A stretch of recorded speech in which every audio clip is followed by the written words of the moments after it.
Queridos hermanos, hoy la palabra de Dios nos hace un llamado a la sabiduría, a recordar la sabiduría como el don del Espíritu Santo que nos hace detectar el gusto a la realidad, que nos da la posibilidad de sentirle el sentido a las dificultades y a la totalidad de la vida.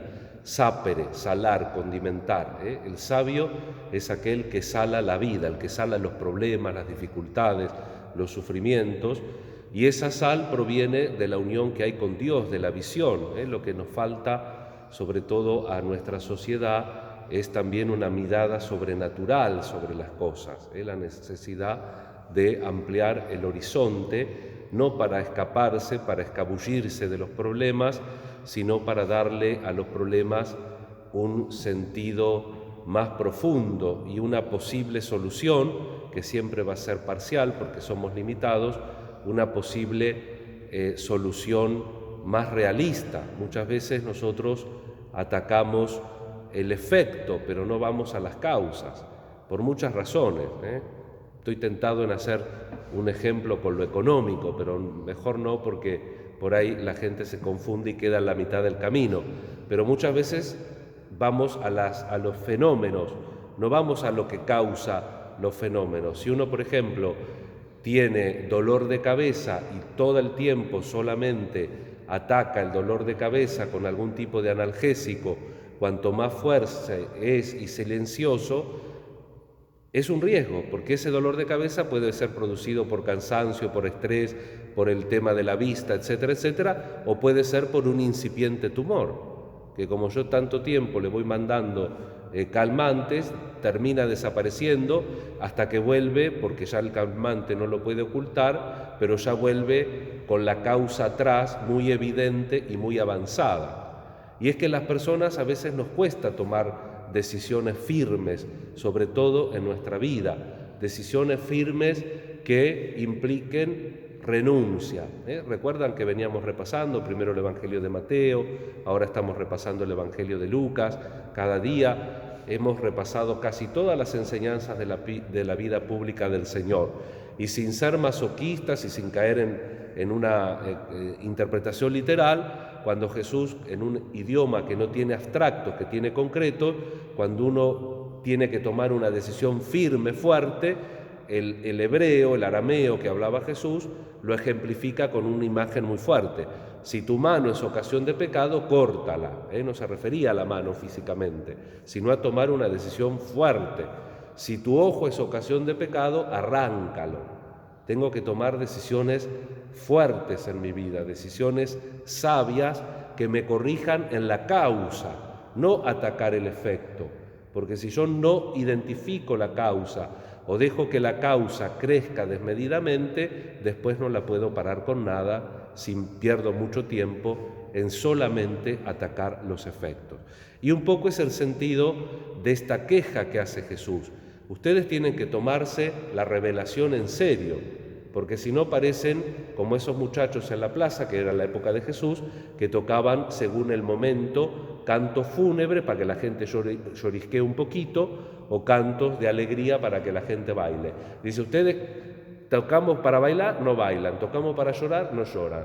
Viene Juan Bautista, que es muy penitente, es muy penitente. Vengo yo, que me voy con la gente, que como, que bebo, soy un descontrolado.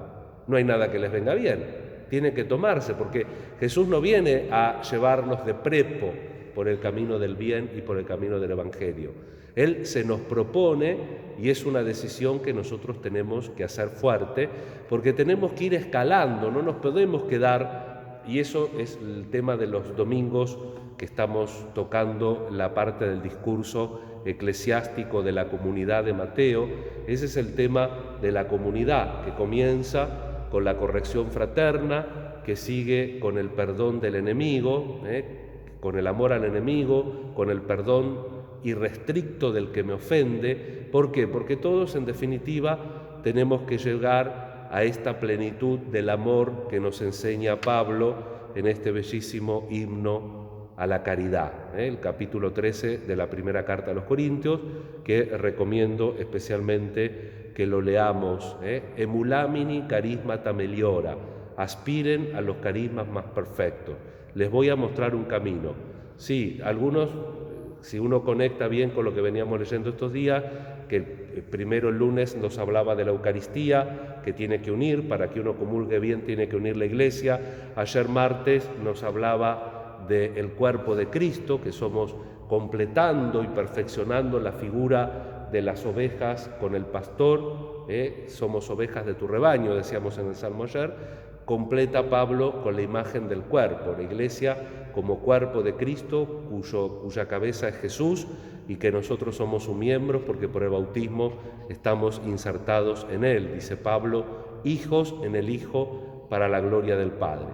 Y todo lo que tiene que trabar esa unidad es precisamente el vínculo del Espíritu, el vínculo de la caridad. El Espíritu es el que hace con Jesús de todos los bautizados un cuerpo, y es el que nos exige dar este testimonio definitivo de la caridad desde el Papa y los obispos, porque hoy estamos celebrando a dos santos mártires, testigos del amor de Dios, el Papa Cornelio y el obispo Cipriano de Cartago.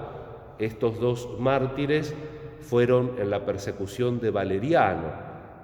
San Cipriano, como estaba ahí al lado del emperador, murió en el año 253 en la persecución de Valeriano, y el obispo Cornelio, como estaba un poquito más lejos en el imperio, murió 5 años después, el 14 de septiembre, que no lo celebramos porque es la exaltación, el 14 de septiembre del año 258. Sobre todo, Cipriano trabajó por la unidad de la Iglesia contra las herejías que había en ese momento en África. ¿Por qué? Porque en África había mucho esplendor en ese momento económico, uno ve África ahora y llora, ¿no? Pero en ese momento había un gran esplendor económico, había mucha gente y el cristianismo había entrado con mucha fuerza. Y entonces se peleaban las comunidades a ver quién era más carismática, en el sentido de los carismas con fenómenos extraordinarios y todo. Y cayeron en un espiritualismo vacío, olvidándose de la encarnación, de que Dios no suprime la condición de la naturaleza humana. Dios hace milagros, pero la vida no está sostenida por milagros. Entonces tienen que luchar contra los montanistas. Evidentemente que estas deformaciones espirituales tienen que ver también con deformaciones doctrinales. Entonces, este hombre es muy interesante. Ahora yo ya estoy predicando demasiado para un día de semana, pero él es una vocación para la época muy tardía, porque él se convierte después de los 40 años. La comunidad lo acompaña en ese proceso de conversión y, como era usual en ese momento, lo obligan a ser obispo. Cuando muere el obispo, se convierte por la predicación y por la actividad de su obispo Cecilio. Cuando él muere, este obispo Cecilio, la comunidad lo obliga a ordenarse sacerdote y lo obliga a ordenarse obispo. Digo que es muy interesante la vida de él porque yo siempre, cuando daba clases o algo de patrología, lo ponía como ejemplo de que el martirio es un efecto del amor, no es un efecto de amar el sufrimiento desordenadamente. El mártir no es un masoquista disfrazado de místico.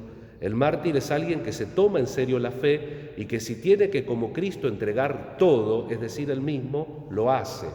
Y eso pasa con este hombre, Cipriano, porque del 53 al 58 es una constante que se escapa, que vuelve, que se escapa, que vuelve, hasta que él termina diciendo no.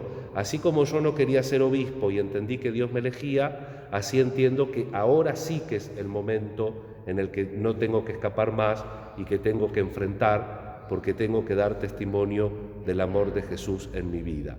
Este santo, podríamos decir con Jesús, parafraseándolo, que bailó cuando tenía que bailar y que lloró cuando tenía que llorar. Pero eso es un don precisamente del Espíritu, al cual él defendió en el interior de la Santísima Trinidad. Tiene un comentario precioso también al Padre Nuestro, y con estos dos santos, con este testimonio, nos enseñan prácticamente la importancia del himno a la caridad. Si yo hiciera todas las obras del mundo, inclusive si entregara mi cuerpo a las llamas, pero me falta el amor, no soy nada. Dice Pablo que ahora vemos todo in speculum, tanquam in speculum et enigmata, como en espejo y borrosamente, pero después vamos a ver tal cual es. Y ese ver tal cual es lo posibilita únicamente la vivencia y el ejercicio de la caridad. Los únicos anteojos para ver a Dios son los anteojos de la caridad, del amor. Un amor despegado totalmente de uno para ir a Dios y para ir al prójimo. Que estos dos santos, Cornelio y Cipriano, nos ayuden a entender la fuerza del amor de Dios en nuestra vida, la unidad que produce el Espíritu en nuestro interior y en el interior de la Iglesia, y que también podamos, con la fragilidad propia de nuestra naturaleza humana, caminar decididamente por el amor, por la caridad, meditando de verdad y tratando de vivir en nuestro interior este capítulo 13 de 1 Corintios. Que así sea.